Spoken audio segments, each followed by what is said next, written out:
আচ্ছা, আমরা আজকে যে ক্লাসটা দিব সেটা হচ্ছে তোমার হলো অক্সিলিয়ারি ভার্ব। এই অক্সিলিয়ারি ভার্ব নিয়ে অনেকটাই দ্বিধাদ্বন্দ্বের মধ্যে পড়তে হয়। সেটা হচ্ছে তোমার হলো এর মধ্যে তোমার কোনোটা থাকে টু বি ভার্ব, এগুলো যখন আমরা আলাদা করে বলি, আবার এগুলোকে অনেক সময় অক্সিলিয়ারি ভার্ব বলে আমরা শনাক্ত করি। তো অক্সিলিয়ারি ভার্ব মানে কি? সাহায্যকারী ভার্ব, যা হেল্পিং ভার্ব। এই সবগুলো হচ্ছে আমরা আলাদা আলাদা বিভক্ত আকারে শিখবো সব, ঠিক আছে? তো এইগুলো যদি আমরা আলাদা আলাদা করে শিখতে যাই, তাহলে প্রথমত আমাদের জানতে হবে যে অক্সিলিয়ারি ভার্ব কয় প্রকার। অক্সিলিয়ারি ভার্ব দেখো, এখানে আমরা যদি খেয়াল করি, এই অক্সিলিয়ারি ভার্ব হচ্ছে তোমার প্রধানত দুই প্রকার। কয় প্রকার? দুই প্রকার। একটা হচ্ছে প্রাইমারি অক্সিলিয়ারি ভার্ব, আর একটা হচ্ছে তোমার modal auxiliary verb. Primary auxiliary verb আর একটা হচ্ছে মডাল অক্সিলিয়ারি ভার্ব। তো প্রাইমারি অক্সিলিয়ারি ভার্ব হচ্ছে তোমার আবার হচ্ছে তিন প্রকার। কয় প্রকার? তিন প্রকার। একটা হচ্ছে তোমার হলো টু বি ভার্ব, এটা কি টু বি ভার্ব। আর একটা হচ্ছে তোমার টু হ্যাভ ভার্ব, এটা কি টু হ্যাভ ভার্ব। আর একটা হচ্ছে তোমার হলো টু ডু ভার্ব। এখন এই সবগুলাকে আমরা আলাদা আলাদা পার্ট বাই পার্ট আমরা শিখবো, ঠিক আছে? এক একটা অংশকে আমরা আলাদা আলাদা করে শিখবো।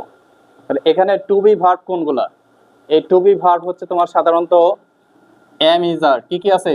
এম ইজার আছে, ওয়াজ ওয়ার আছে, তারপর হচ্ছে তোমার বি বি, আর হচ্ছে বিং।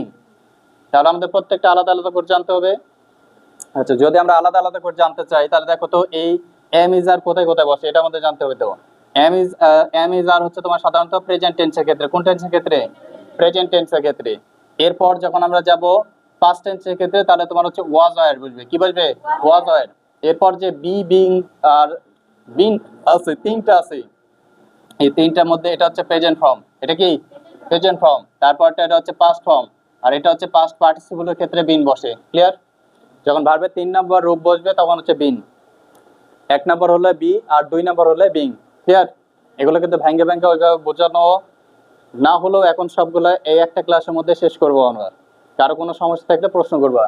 এরপর আমাদের যেটা আছে, আচ্ছা এটাতে কারো কোনো প্রশ্ন নাই তো? এরপর আমাদের যেটা আছে সেটা হচ্ছে টু হ্যাভ ভার্ব। তারপর আছে তোমার টু ডু ভার্ব। এখন টু হ্যাভ ভার্ব যেগুলো আছে এগুলো বললে বুঝতে পারতেছো, সেটা হচ্ছে হ্যাভ হ্যাজ হ্যাড হওয়ার কথা।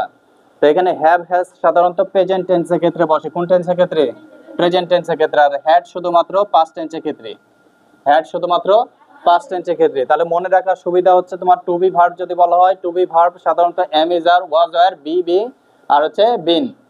আর টু হ্যাভ ভার্ব হচ্ছে হ্যাভ হ্যাজ হ্যাড। এর মধ্যে এম ইজ আর বললাম, এটা হচ্ছে তোমার হলো সাধারণত প্রেজেন্ট টেন্সের ক্ষেত্রে, ওয়াজ আর হচ্ছে পাস্ট টেন্সের ক্ষেত্রে, বি প্রেজেন্ট টেন্স, বিং হচ্ছে পাস্ট ফর্ম, আর হচ্ছে তোমার হলো বিন হচ্ছে পাস্ট পার্টিসিপল ফর্ম, তাই না? এটা হচ্ছে তোমার হলো প্রেজেন্ট ফর্ম বা বেস ফর্ম বলা হয় যেটা। এরপর যদি আমরা টু হ্যাভ ভার্বে যাই, তাহলে এখানে আছে হ্যাভ হ্যাজ, এটা হচ্ছে আমরা বললাম প্রেজেন্ট টেন্সের ক্ষেত্রে, হ্যাড শুধুমাত্র হচ্ছে পাস্ট টেন্সের ক্ষেত্রে। এরপর থাকলো তোমার হচ্ছে